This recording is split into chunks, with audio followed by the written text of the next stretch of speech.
ఎడబాయక, ఆయన మాట తప్పని వాడు, ఆయన నీకు మార్గమును చూపే గొప్ప రక్షకుడు. హల్లెలూయా. అయితే మనం జ్ఞాపకం చేసుకోవాల్సింది ఏంటంటే, చూడండి, యోనతాను హృదయము దావీదు హృదయం ఏమైందంటే కలిసిందన్నారు. వాళ్ళిద్దరు ప్రాణ స్నేహితులు అన్నారు. ఆ ప్రాణ స్నేహితుడే ఇప్పుడు ఏమవుతున్నాడు, దావీదుని చంపేదానికి రెడీ ముందుకు వస్తూ ఉన్నాడు. అయితే చూడండి, ఈ లోకంలో పరిస్థితులు ఇదే విధంగా ఉంటాయి. ఒకవేళ నువ్వు ఎక్కువగా బ్రతికినా కూడా నీ స్నేహితుడు ఏమవుతాడు, చూసి దాన్ని ఓర్చుకోలేడు. కానీ పరలోకంలో ఉన్న ఆ స్నేహితుని కానీ నువ్వు స్నేహితుడిగా చేసుకుంటే, ఆయన రక్తంలో నువ్వు కడగబడితే, ఆయన రక్షణ భాగ్యము నువ్వు పొందుకుంటే, ఆయన ఎప్పుడు నీకు ఒక కంచిలాగా ఉంటాడు, ఒక ఆశ్రయ దుర్గముగా ఉంటాడు. ఆయన నీ చుట్టూ దేవదూతలను కావాలనిస్తాడు.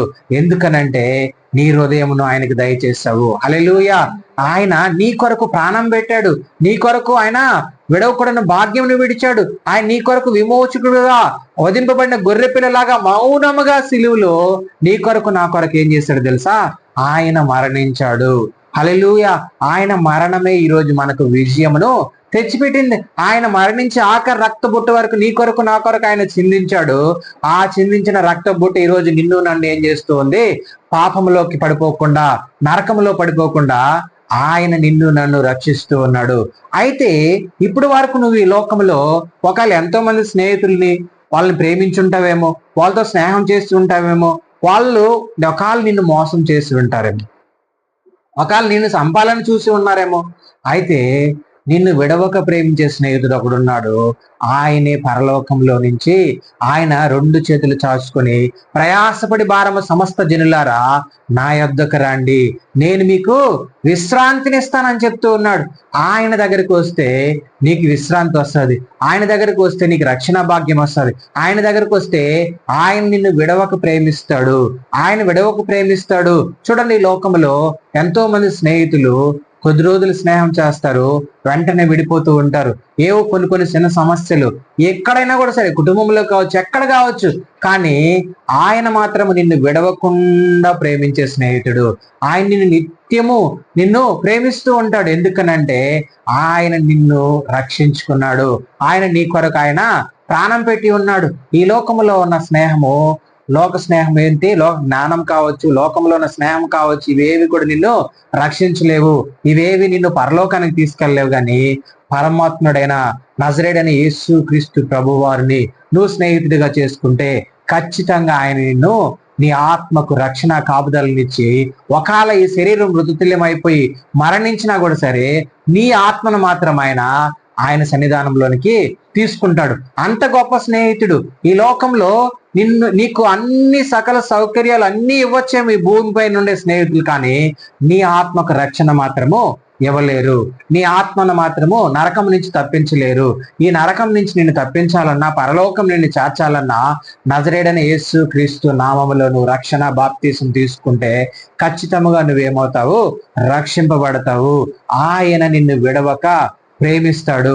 ఆయన ఒకవేళ నువ్వు దురదృష్టిలో ఉన్నా, నువ్వు ఎలాంటి స్థితిలో ఉన్నా, ఒకవేళ నువ్వు అన్ని కోల్పోయి ఉన్నా, నీ దగ్గర ఏమీ లేకపోయినా ఆయన నిన్ను ప్రేమిస్తాడు. ఈ లోకంలో మనుషులు ఎలాగో తెలుసా, నీ దగ్గర డబ్బు ఉంటే నిన్ను ప్రేమిస్తారు, నీ దగ్గర కులం ఉంటే నిన్ను ప్రేమిస్తారు, నీ దగ్గర ఒక మంచి పొజిషన్ ఉంటే, ఉద్యోగం ఉంటే నిన్ను ప్రేమిస్తారు.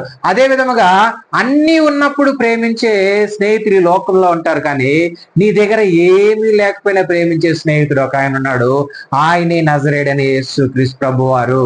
ఆయన స్నేహాన్ని నువ్వు పొందుకోవాలి.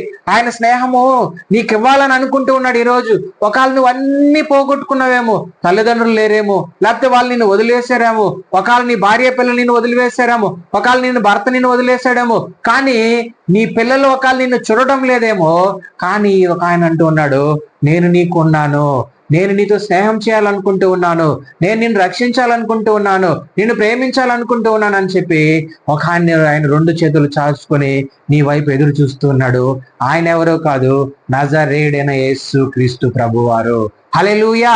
అయితే వీళ్ళిద్దరు స్నేహితులు, వాళ్ళ హృదయములు కలిసాయి. దావీదు యోనతానుది ప్రాణ స్నేహితులుగా భావించుకున్నారు. కానీ కొద్ది రోజుల్లోనే మళ్ళీ ఏమైంది, అదే యోనతాను దావీదుని చంపేదానికి సేవకులు తీసుకొని రెడీ అయ్యి వచ్చేసాడు. చూడండి, ఈ లోకంలో పరిస్థితులు ఎలాగ ఉంటాయి. ఒకవేళ నువ్వు ఎక్కువగా బ్రతికినా, చూడండి, చాలా మంది మనమల్ని కింద పడిపోయినప్పుడు పైకి లేపేదానికి ఒక చేయి కూడా రాదంట. అదే మనం పైకి ఎదిగే కొద్దీ చాలా చేతులు 100 చేతులు వచ్చి కిందకి లాగేస్తూ ఉంటాయంట. కానీ దేవుడు మాత్రం అలా కాదు.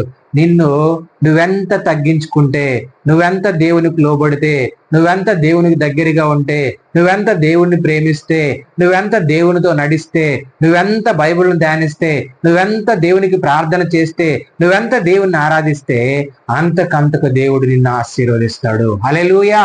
అయితే మనం జ్ఞాపకం చేసుకోవాల్సింది ఏంటంటే, ఒక మాట చూడండి, అదే ఇక్కడ సంపాలనుకున్నాడు, కానీ వీళ్ళిద్దరూ ఒక నిబంధన చేసుకున్నారు.